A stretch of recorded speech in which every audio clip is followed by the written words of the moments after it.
Bonjour chers amis, bonsoir si vous nous suivez dans les heures tardives de votre journée où que vous soyez. Écoutez, encore une petite vidéo aujourd'hui où je voudrais qu'ensemble nous puissions un tout petit peu réfléchir en maximum 5 ou 8 minutes sur le déroulement du processus d'enrôlement des électeurs qui se déroule déjà depuis quelques mois en RDC, principalement selon les répartitions de la CENI qui ont cartographié plusieurs zones, zone 1, zone 2. Kinshasa a été concerné, le Kwango, le Kwilu, et nous partons maintenant vers l'intérieur de la RDC. Et heureusement, Kinshasa avait connu une prolongation. On enrôle même à l'extérieur du pays, en Belgique, en France, en Afrique du Sud. Ce sont là les États à l'extérieur de la RDC qui ont reçu ce privilège de la CENI pour enrôler les électeurs. Mais là n'est pas la question, c'est pas pour discuter des pays qui auront le privilège d'enrôler les Congolais ou pas. Ce que je viens ici vous informer, je ne veux pas être prétentieux, dire que j'informe tout le monde. Je suis sûr et certain que c'est une situation connue dans les communautés congolaises. Qu'est-ce qui se passe? C'est une situation qui est liée au fait que la CENI déjà, comité électoral national indépendante. Je ne sais pas pourquoi jusque-là, troisième élection organisée en RDC depuis 2021. Pourquoi nous continuons d'avoir recours à ce type de méthode, une organisation indépendante dont nous savons tous qu'elle n'a aucune indépendance parce qu'elle dépend de la pesanteur politique, du pouvoir en place. Et pourquoi pas revenir sur un schéma classique où les élections seraient organisées régulièrement par un comité ou bien un service bien déterminé du ministère de l'Intérieur.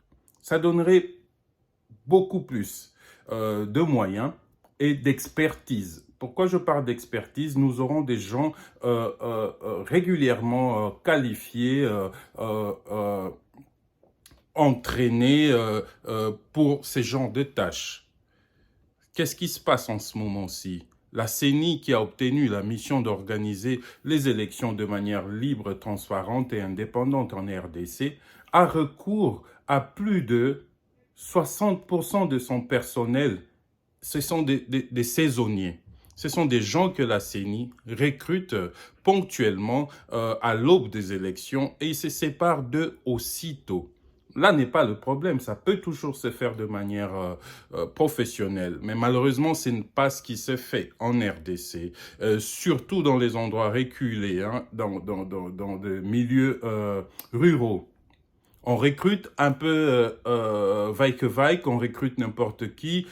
Très souvent, les gens qui auront du mal à aller chercher une information dans un ordinateur portable, et on leur met entre les mains une machine, un ordinateur portable de la CENI qui est censé obtenir les données, ce sont des opérateurs de saisie, obtenir les données et puis faire une photo et délivrer la carte des lecteurs. C'est un point sensible dans l'organisation des élections parce qu'il s'agit là d'enrôler, de constituer un fichier électoral. C'est sur base de ce fichier qu'on pourra dire tel ou tel avait gagné dans telle circonscription, autant de sièges sont attribués dans telle circonscription vu sa taille, vu la participation la participation citoyenne aux élections. On confie cette tâche aux gens à peine recrutés, à peine formés, et dont la moralité, la loyauté à la tâche, la loyauté à l'État est douteuse. Et pire encore, des gens qui se plaignent d'être exploités. Il y a des gens qui reçoivent un salaire de 2000 francs congolais par jour, ce qui équivaut à 1 dollar par jour. Et c'est entre les mains de ces gens-là qu'on confie une tâche aussi sensible. Ça laisse à désirer.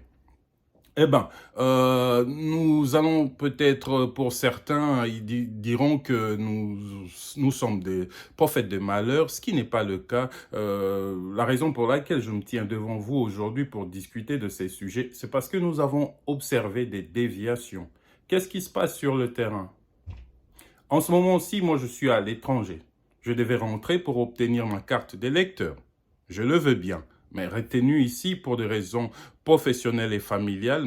Dieu voulant, j'espère me dégager d'ici 1 ou 2 semaines et être à Kinshasa pour m'acquitter de cette tâche qui n'est pas seulement pour des raisons électorales, mais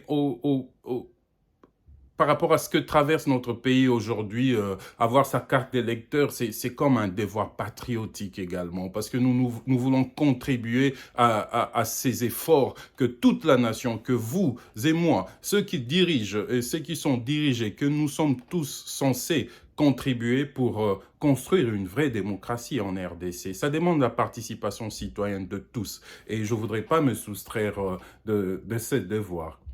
Ben, de l'étranger, on reçoit des nouvelles et ce ne sont pas que de nouvelles. J'ai pu le vérifier. Mais pour des raisons de sécurité, je ne veux pas exposer l'identité de la personne que nous avons expérimenté, ce qui semblait être une rumeur, mais il s'avère être vrai. Et nous l'avons vérifié via plusieurs sources. Qu'est-ce qui se passe? Les opérateurs de saisie ont créé un marché parallèle qui cible les Congolais de l'étranger. Si ça cible le Congolais de l'étranger, je ne sais pas si ces marchés existeraient également pour les Congolais de l'intérieur du pays. Je n'en vois pas l'utilité parce qu'ils auront qu'à se déplacer, aller se faire enrôler. Autant plus que c'est une opération gratuite. Mais pour nous qui sommes à l'étranger, on nous propose d'envoyer une photo passeport avec 30 $ que vous enverrez par Western Union et avec votre photo passeport, on le scanne dans le système, on vous délivre une carte électorale qu'un proche famille, un membre de la famille ou un ami pourrait passer et récupérer. Vous l'envoyez par DHL ou par quelqu'un qui voyage. Nous avons cru que c'était une sorte d'histoire, une arnaque. Nous l'avons vérifié et il s'avère que c'est vrai.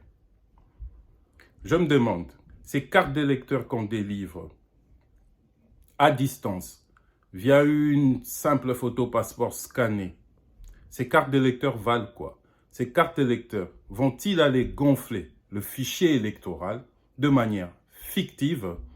Ou bien c'est une arnaque, tout simplement l'opérateur saisit la carte, on vous l'envoie et ça ne veut rien dire parce que la carte n'est pas répertoriée dans la base de données.